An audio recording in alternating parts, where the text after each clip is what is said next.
जम्मू कश्मीर के रामबन जिले में रविवार को बादल फटने के बाद कई जगहों में बाढ़ आई और कई दुकानें, मकानों, सड़कें पूरी तरह से टूट गई, जिस वजह से राष्ट्रीय राजमार्ग पर कई गाड़ियां फंस गई और राष्ट्रीय राजमार्ग पूरी तरह से बंद हो गया।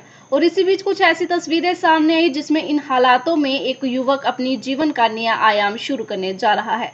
तस्वीरों में आप देख सकते हैं कि भारी तबाही के बीच मशकूर नाम का युवक शेरवानी पहन पैदल ही शादी करने के लिए जा रहा है, जिसमें कुछ करीबी रिश्तेदार भी मशकूर के साथ नजर आ रहे हैं। और इस वीडियो में वह भूस्खलन से और बंद हाईवे के बीच पहाड़ों से होते हुए दुल्हन को लाने के लिए दुल्हन के घर जा रहे हैं। मशकूर ने कहा कि आज मेरी शादी का दिन है, भारी बारिश की वजह से ये हालात बने हैं कि हमें पैदल जाना पड़ रहा है। हमने सुबह 6 बजे पैदल चलना शुरू किया, हमने अपनी गाड़ियां पीछे पार्क कर दी हैं और अब हम बाकी रास्ता पैदल चलेंगे। हमें अभी भी लगभग 7 से 8 किलोमीटर और चलना है। हम दुल्हन को इसी रास्ते से लाएंगे क्योंकि सड़कें साफ नहीं हुई हैं और हम सरकार से अनुरोध करते हैं कि NH 44 को जल्द से जल्द साफ किया जाए। तो शादी हम जा रहे नील गगननाथ के लिए, तो कल जो बारिश गिरी उसकी वजह से आज ये हाल हो रही है, तो अब पैदल जाना पड़ रहा है यहाँ से। तो घर से तो आज ही निकले हम सुबह कोई 6 बजे, तो अभी हमने यहाँ पे फ्लावर पे गाड़ियाँ रखी हुई है, तो अब पैदल ही जाएंगे आगे तक। तो कम से कम 7-8 किलोमीटर लगभग पैदल ही सफ़र करना पड़ेगा, फिर आगे से कोई गाड़ियों का समाचार करेंगे हम, तो फिर जाके हम कहीं ठिकाने तक पहुंच सकते हैं। 4-5 घंटे तो लग ही जाएंगे हमें मैक्सिमम। मांग में तो कुछ नहीं आ रहा है, अब जो ऊपर वाले ने करना था वो तो कर दिया, अब तो क्या करे, जो होना था सो वो हो गया। सी लेके आना पड़ेगा अगर रास्ता क्लियर नहीं हुआ। NH 44 को क्लियर करे। बड़े लोग मतलब मुसीबतों में फंसे हुए हैं, कोई बच्चे लेके, कोई ऐसे है, कोई गाड़ी वाले, इनको जल्दी से जल्दी NH 44 को क्लियर करना चाहिए। जो बेचारे फंसे हुए हैं वो भी कहीं ठिकाने पहुंचे।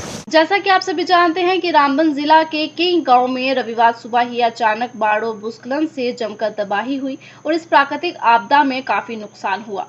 पंथियाल के पास दर्जनों मकान और जम्मू कश्मीर राष्ट्रीय राजमार्ग का एक हिस्सा भी क्षतिग्रस्त हो गया, जिसे देख लोग काफी घबरा गए हैं और राष्ट्रीय राजमार्ग पर फंसे लोग नेशनल हाईवे अथॉरिटी से जल्द नेशनल हाईवे 44 को खोलने की मांग कर रहे हैं।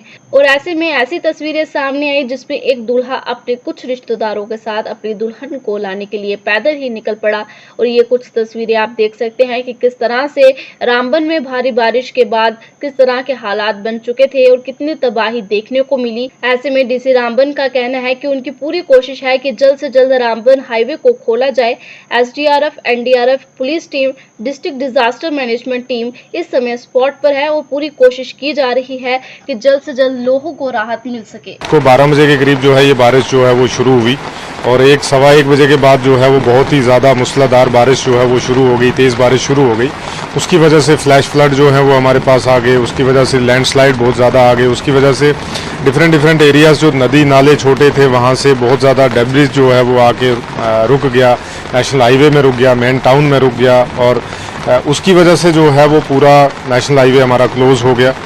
और जितनी भी बीच में बची हुई जो गाड़ियां थी कुछ जो है वो मलबे के नीचे आ गई, लेकिन फॉर्चुनेटली कोई भी ह्यूमन लाइफ का नुकसान उस रोड के उसमें नहीं हुआ।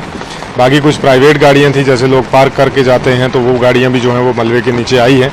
एक जो हमने रफ सा एस्टीमेट लगाया तो उसमें लगभग 150 के करीब टोटल गाड़ियाँ जो हैं वो उसमें आई हैं। कुछ प्राइवेट भी हैं, कुछ कमर्शियल भी हैं, कुछ उसमें बड़ी गाड़ियाँ भी हैं, और जिसकी वजह से जो है वो काफ़ी घरों को काफ़ी नुकसान हुआ, हॉस्पिटल में पानी आया, इन चीज़ों को काफ़ी नुकसान हुआ है। लेकिन फॉर्चुनेटली इस पूरे एरिया में जो रामबन टाउन का एरिया है इसमें कोई भी जानी नुकसान हमारा नहीं हुआ है। बहुत सारे एरिया में जो हमारी ट्राई रहेगी कि कल अगर शाम तक नहीं होता वन साइड में एक ट्यूब हम कोशिश करेंगे क्लियर हो जाए, अगर नहीं होती तो परसों या 48 आवर्स तक जो है वो हम कोशिश करेंगे कि उसको भी क्लियर करें।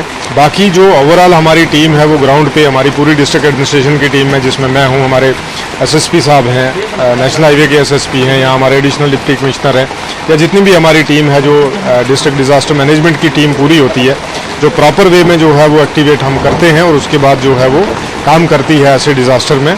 और आपके माध्यम से एक मेरी लोगों तक भी ये अपील है कि आप जो है वेंचर आउट ना करें। जिस किस्म की बारिश है अपने आप को सेफ लोकेशन पे महफूज कर लें, और अगर कहीं ऐसा कुछ होता है तो हमारी हेल्पलाइन जो है वो 24/7 चलती है, उस पर रब्ता करें, सो दैट कि हम आपको